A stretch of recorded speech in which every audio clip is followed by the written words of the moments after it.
ఓం నమః శివాయ. ఓం నమో నారాయణాయ. ఓం శ్రీ స్వర్ణాకర్షణ కాల భైరవాయ నమో నమః. ఓం శ్రీ నరదృష్టి నివారణ కాల భైరవాయ నమో నమః. ఓం గణానాం త్వా గణపతిం అవామహే కవిం కవేనాపవస్రవస్తవం జ్యేష్ఠరాజం బ్రహ్మణస్వత ఆనశృణ్వన్నోతభిస్సీదసాదనకం శ్రీమహాగణాధిపతయే నమః. ఓం ఆదిత్యాయ సోమాయ మంగళాయ బుధాయ చ గురుశుక్రశనిభ్యశ్చ రాహవే కేతవే నమో నమః. హరి ఓం. మా ఛానల్కి స్వాగతం. చూస్తున్న వీక్షకులకు ప్రేక్షకులకు ప్రియ కాలభైరవ భగవద్బంధులకి స్వాగతం పలుకుతూ మమ్మల్ని ఎంతగానో ఆదరిస్తూ ఉండబడినటువంటి ప్రియ సోదరి మనుషులకు అందరికీ, సనాతన ధర్మ సంరక్షకులకు అందరికీ కూడా నూతన తెలుగు ఉగాది పండగ శుభాకాంక్షలు. శ్రీ క్రోధినామ సంవత్సరంలో అందరికీ నిండు నూరేళ్ల ఆయురారోగ్యాలను ప్రసాదించాలని, వారాలు 7, తిథులు 15, నక్షత్రాలు 27, రాసులు 12, లగ్నాలు 12, మహర్దశలు 9, అలాగనే షడ్రుచుల సమ్మేళనమే 6 ఋతువులతో కూడుకున్నటువంటి తీపి, కారం, పులుపు, చేదు, వగరు అనేటువంటిది ఎలా ఉంటుందో మనిషి జీవితంలో కష్టాలు సుఖాలు ఎప్పుడు ఉంటాయి. ఎవరి జీవితంలో కూడా ఎప్పుడు కూడా పూర్ణిమ శాశ్వతం కాదు, అమావాస్య అనేటువంటిది ఎప్పుడు అడ్డంకి కాదు అని చెప్పి గుర్తుపెట్టుకోవాలి. కనుక ఈ 360 రోజులు ఈ క్రోధినామ సంవత్సరంలో 30 సంవత్సరాల తర్వాత శని భగవానుడు తన సొంత గృహంలో ఉండగా వచ్చినటువంటి క్రోధినామ సంవత్సరం కావడం వలన అందరికీ నిండు నూరేళ్ల ఆయురారోగ్యాలని, విద్య, ఉద్యోగ, వ్యాపార, రాజకీయ, సేవారంగ కార్యక్రమంలో అన్నింటా విజయం సాధించాలని కోరుకుంటూ ఈ సంవత్సరంలో అందరికీ తెలుగు ఉగాది పండుగ శుభాకాంక్షలు. ద్వాదశ రాశిలో గ్రహ గమనాన్ని ఒకసారి వీక్షింపచేద్దాం. మేషరాశిలో గురు సంచార స్థితి, కన్యరాశిలో కేతు భగవాను సంచార స్థితి, కుంభరాశిలో శనిచర స్వామివారు స్వక్షేత్ర సంచార స్థితి, మీనరాశిలో రాహు సంచార స్థితితో ద్వాదశ రాశిలో గ్రహ గమనాలు ఈ విధంగా ఉన్నాయి. అలాగనే మనకు 26/4/2024 సంవత్సరంలో అనగా ఈ తెలుగు ఉగాది పండగ తదనంతరమే గురువు మేషరాశిలో నుంచి వృషభ రాశిలోకి నర్మదా నది పుష్కర సందర్భంగా గృహ మార్పు ఉందని చెప్పి గమనించాలి. ఈ క్రోధినామ సంవత్సరానికి అధిపతి రాజు అంగారకుడు.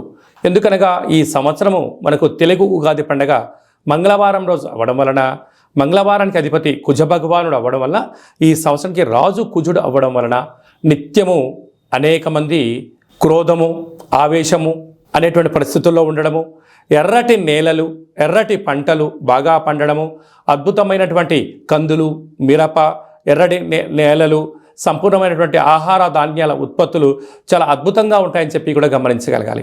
కాకపోతే ప్రజలందరూ కూడా ధర్మ మార్గంగా ఆధ్యాత్మికంగా ఉండడము, తల్లిదండ్రులను, గురువులను, ధర్మాన్ని ఎవరైతే ఆచరిస్తారో వారికి రుణ భయం, రోగ భయం, శత్రుప్రయం, ప్రమాదాలు తొలగిపోతాయని చెప్పి కూడా గమనించగలగాలి.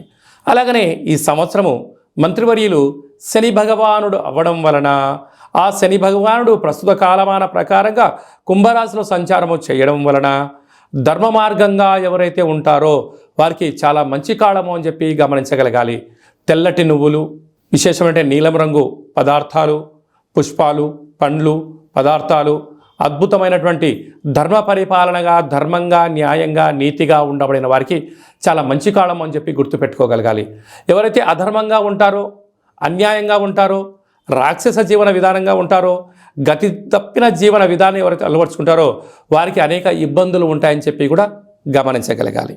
ఈ సంవత్సరము పశుపాలకుడు కృష్ణ పరమాత్ముడు అవడం వలన గోవులు, పశువులు సమృద్ధిగా ఆయురారోగ్యాలుగా ఉండడం, మంచి పాడి, మంచి పంట, ఐశ్వర్యము, సుఖవంతమైన జీవనం ఉండడం జరుగుతుంది అని చెప్పి గమనించాలి.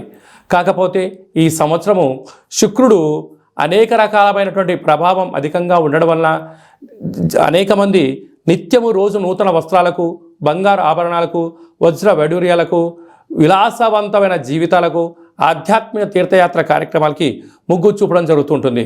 కాకపోతే విచక్షణారహిత జీవితాన్ని పొందడానికి, మద్యమత్తు మాంసాల జీవితాన్ని పొందడానికి ఎక్కువ మంది మక్కువ చూపించే పరిస్థితి ఉంటుంది.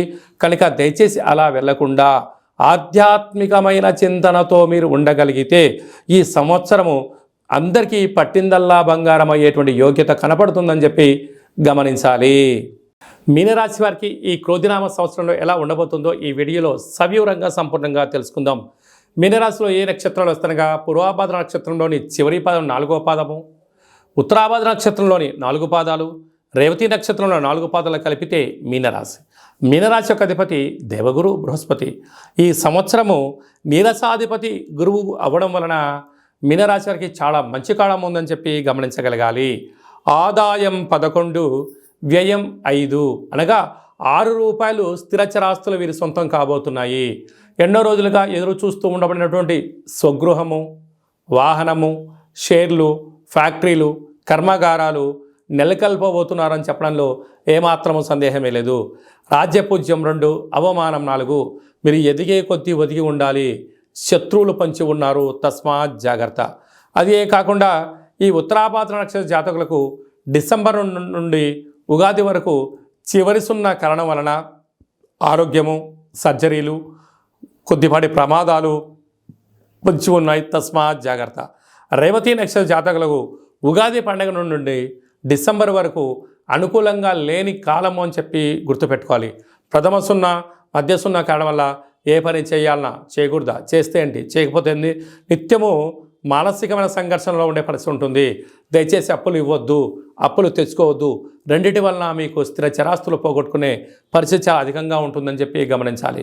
ఈ నీరసాధిపతి ఈ రసాధిపతి గురువు అవ్వడం వలన వృక్షాలు, అగరబత్తులు, సెంటు, పన్నీరు, సుగంధ పరిమళాలు, వస్త్ర వ్యాపారాలు, విదేశాలకు ఎక్స్పోర్ట్స్ ఇంపోర్ట్స్ చేసేటువంటి వారందరికీ కూడా ధర్మ మార్గంగా, న్యాయంగా, ఆధ్యాత్మికంగా ఉండడం వల్ల వృక్ష సంపదను పెంచి పోషించడం వలన వ్యవసాయ సోదరీమణులకు చాలా మంచి కాలము అని చెప్పి గమనించాలి.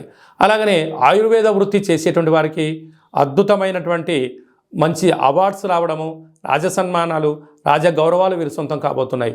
వ్యవసాయ సోదరీమణులకు మంచి ఎర్రటి పంట, తెల్లటి ధాన్యంలో వీరు అనంతమైన సంపద వీరి సొంతం కాబోతుంది. అదే కాకుండా వీరికి ఒకవైపు ఏళ్ళనాటి శని ప్రారంభ సంచార స్థితిలో ఉండడం, 30 సంవత్సరాల తర్వాత శని భగవానుడు తన సొంత ఇంట్లో ఉండగా వచ్చినటువంటి ఈ క్రోధినామ సంవత్సరం అవ్వడం వలన ఏకభుక్తము, వీలైనంత వరకు ప్రతి గురువారం కానీ శనివారం కానీ ఒక పూట భోంచేయడము, భూసేనము, నేల మీద పడుకోవడము, గోవులకు, పక్షులకు, నీటి జీవరాశులకు ఆహారాన్ని వేయడము యోగదాయకంగా భావించగలగాలి.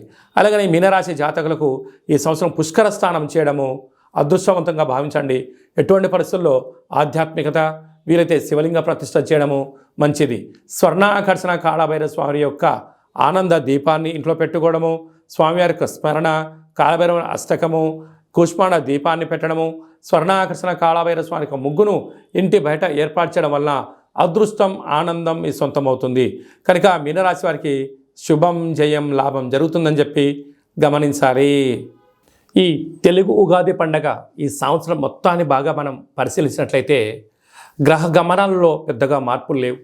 గురు భగవానుడు ఒక్కడే మేషరాశిలో నుంచి వృషభ రాశిలోకి సంచార స్థితి ఉంది. కనుక వీలైనంత వరకు ధర్మము, ఆధ్యాత్మికత, నిత్యము, ఆరోగ్యము, సంపూర్ణమైనటువంటి ప్రతి ఒక్క వ్యక్తిగత జాతకంలో మీరు అందరిపైన గ్రహ గమనాల పరిస్థితి చాలా అధికంగా ఉంటుంది. కనుక సూర్యోదయపు మునుపురమే లేవడము, పచ్చటి పైరు పొలాలలో సంచారము చేయడము, ఆకులతో కూడుకున్న జీవన విధానాన్ని ఏర్పాటు చేసుకోగలిగినట్లయితే మంచి కాలం ఉంటుందని చెప్పి గమనించగలగాలి. ఈ సంవత్సరము ఏప్రిల్ ఆఖరు నుండి ఆగస్టు 8వ తారీఖు వరకు, అనగా 100 రోజులు దరిదాపు వివాహాది శుభ కార్యక్రమ ముహూర్తాలు లేవని చెప్పి ముందస్తుగా గమనించగలగాలి. కనుక ఈ సంవత్సరం అంతనూ కూడా మనం అద్భుతమైన విజయం సాధించగలగాలి అన్నట్లయితే ఒక్కొక్క నెలలో ఒక్కొక్క కాళభైరవ స్వామి వారు ఉంటారు. కనుక ఆ కాళభైరవ స్వామి యొక్క స్మరణ, కాళభైరవ స్వామి యొక్క కూష్మాండ దీపము, కాళభైరవ హోమము, కాళభైరవ రక్షణ కంకణాన్ని మనం ధరించగలిగినట్లయితే ఈ సంవత్సరాంతము కుజుడి యొక్క ప్రభావము, శని భగవానుడి యొక్క ప్రభావము తీక్షణ తగ్గి వృత్తులలో, ఉద్యోగాల్లో, వ్యాపారాల్లో మనం అనుకుంటున్న విజయం మన సొంతం అవుతుందని చెప్పి గమనించాలి. ఇంకనూ మనం విజయం సాధించగలగాలి అన్నట్లయితే ఈ యొక్క పాత్ర కంచు పాత్ర అంటారు.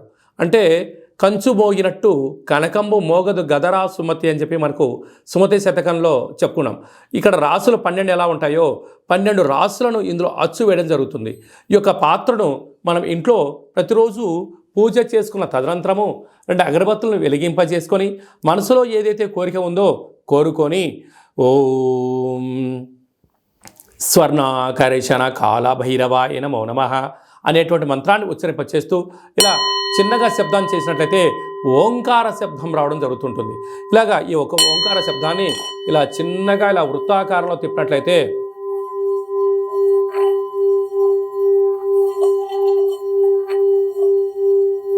ఈ యొక్క శబ్ద తరంగాల ద్వారా గృహంలో ఉండబడినటువంటి దరిద్ర దేవత బయటికి వెళ్ళి బయట వీధిలో సంచారం చేసేటువంటి మహాలక్ష్మీదేవి అమ్మవారు మన గృహంలోకి స్వాగతం పలుకుతుందని చెప్పి గమనించగలగాలి.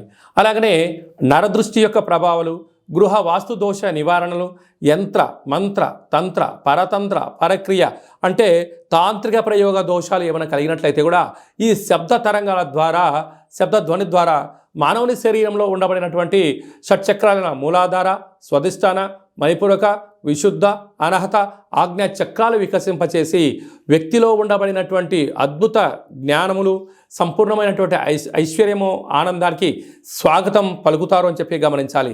ఈ యొక్క అక్షయ పాత్రతో పాటు కాళభైరవ స్వామి యొక్క ఒక పిరమిడు, కాళభైరవ స్వామి యొక్క కంకణము, కాళభైరవ స్వామి యొక్క విగ్రహము, కాళభైరవ స్వామి యొక్క డాలరు మెడలో వేసుకోవడం కోసము, కాలికి చేకి కట్టుకోవడానికి నరదృష్టి నివారణ రక్షణ కవచాలు, ఇంటి బయట మనము ఉట్టిలో గుమ్మడికాయ ఎలా కట్టుకుంటామో ఆ ఉట్టిని కాళభైరవ స్వామికి సౌభాగ్య ఉట్టిని కూడా మీకు అందజేయడం జరుగుతుంది. ఈ కావలసిన వారికి మన యొక్క దేవాలయంలో ప్రతి నెలలో 4 మంగళవారాలు, 4 శనివారాలు, శుద్ధాష్టమి, పూర్ణిమ, బహుళాష్టమి, అమావాస్య సందర్భంగా ఒక్కొక్క నెలలో ఒక్కొక్క కాళభైరవ స్వామి ఉంటారు కనుక ఆ కాళభైరవ స్వామి యొక్క పూజా కార్యక్రమాన్ని మీకు వాట్సాప్ ద్వారా లైవ్ కూడా చూపించి స్వామివారికి ఆశీస్సులు మీరు పొందగలరు. కనుక అక్షయ పాత్రను మన గృహంలో పెట్టుకుందాం, అష్ట కష్టాలకు స్వస్తి పలుకుదాం, ఐశ్వర్యానికి ఆనందానికి స్వాగతం పలుకుతాం అని చెప్పి గమనించాలి. అలాగే మీ వ్యక్తిగత జాతకం తెలుసుకోవాలనుకుంటున్నారా?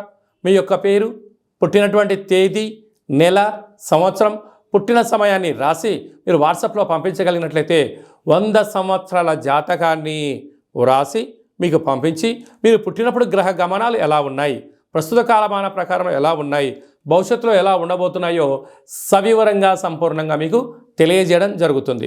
అలాగనే చాలామందికి పుట్టినటువంటి కాల సమయంలో డేటా బర్త్లు లేనటువంటి కారణం వలన మీ పేరు యొక్క మొదటి అక్షరాన్ని అనుసరిస్తూ రాశిని, భూత భవిష్యత్ వర్తమానాన్ని కాళభైరవ ఉపాసన చేత గవళ ద్వారా అనగా రమణ శాస్త్రం ద్వారా మీకు తెలియజేయడం జరుగుతుంది. అలాగా మీ యొక్క కలిగినటువంటి అబ్బాయికి కానీ అమ్మాయికి కానీ ఆధ్యాత్మికంగా జన్మనామము ఏం పెట్టాలో తెలుసుకోవాలనుకుంటున్నారా? ఆధ్యాత్మికమైన మంచి పేర్లను మన యొక్క దేవాలయంలో మీకు తెలియజేయడం జరుగుతుంది. అలాగే మీ అబ్బాయి కానీ అమ్మాయి కానీ ఎంత ప్రయత్నం చేసినా సంబంధం ముడిపడడం లేదా, ఎందుకు పడట్లేదో మనకు తెలియజేయడం జరుగుతుంది. వచ్చే వధువు కానీ వరుడు యొక్క జాతకంలో గణాలు, గుణాలు, జాతకము, సంతానము, విదేశీయానము, యోగాలు ఎలా ఉన్నాయి, దోషాలు ఏమన్నా ఉన్నాయో కూడా వివాహ జాతక పరిశీలన వివాహానికి సంబంధించినటువంటి సంపూర్ణంగా మీకు తెలియజేయడం జరుగుతుంది. అలాగే గతంలో వివాహమైనటువంటి దంపతులు తరచుగా గొడవ పడడం కానీ, నిత్యం అనేక రకాల ఇబ్బందులతో పడడం కానీ, విడిపోవడం కానీ, అలాగే పోలీస్ స్టేషన్లు, కోర్టు మెట్లో విడాకులకు తీసుకోవాలి అనుకుంటున్న వారందరికీ కూడా ఒక చిన్న ఆధ్యాత్మిక సలహా ఏమిటయ్యా అనగా మీ యొక్క పేరులో కానీ మీ జాతకంలో కానీ స్వల్పమైన మార్పులు చేయడం వలన మీకు ఎలాంటి ఇబ్బందులు లేకుండా పార్వతీ పరమేశ్వరులు ఎలా కలిసి ఉంటున్నారో అలాంటి కలిసి ఉండడానికి ఆధ్యాత్మిక సలహాలు సూచనలు ఇవ్వడం జరుగుతుందని చెప్పి గమనించాలి. అలాగనే చాలామందికి కాళభైరవ మంత్ర సాధన ఎలా చేయాలి, మంత్రాన్ని ఎలా తీసుకోవాలి, ఎలా మనము ముందుకు తీసుకెళ్లాలో మన యొక్క దేవాలయంలో మీకు మంత్ర ఉపదేశం చేయడం కూడా జరుగుతుందని చెప్పి గమనించాలి. కనుక ఈ క్రోధినామ సంవత్సరంలో అందరికీ శుభం, జయం, లాభం జరగాలని కోరుకుంటూ ఆశీర్వచనం. ఓం రాజాదిరాజాయ ప్రసహ్య సాహినే నమో వయం వై శ్రవణాయ కుర్మహే సమే కామాన్ కామకామాయ మహ్యం కామేశ్వరో వై శ్రవణో యదదాతు కుబేరాయ వై శ్రవణాయ మహారాజాయ నమః. శతమానం భవతి శతాయు పురుష సతేంద్రియ ఆయుష్యేవేంద్రియే ప్రతిష్టతి ధనం ధాన్యం బహుపుత్రలాభం శత సంవత్సరం దీర్ఘమాయు సర్వే జనా సుఖినో భవంతు లోకా సమస్తా సుఖినో భవంతు సర్వం శ్రీ కాళభైరవ దేవతార్పణమస్తు. ఈ వీడియో మీకు నచ్చినట్టయితే లైక్ చేయండి, షేర్ చేయండి, మా ఛానల్ని సబ్స్క్రైబ్ చేసుకోండి. నేను చేస్తున్న ఆధ్యాత్మిక వీడియోలు మీకు ముందస్తుగా నోటిఫికేషన్గా రావాలి, అందరికన్నా ముందు మీరు చూడాలి అన్నట్టయితే గంట సింబల్ ప్రెస్ చేయండి, పైన అలానే బటన్ కూడా తెలియచేయండి. భగవద్బంధులకు, మిత్రులకు, స్నేహితులకు మీరు ఎవరి క్షేమానైతే కోరుకుంటున్నారో లేక మీ క్షేమాన్ని ఎవరైతే కోరుకుంటున్నారో ఈ కాళభైరవ స్వామి యొక్క విషయాన్ని మీరు వారికి చేరవేయండి. హిందూ ధర్మాన్ని కాపాడండి.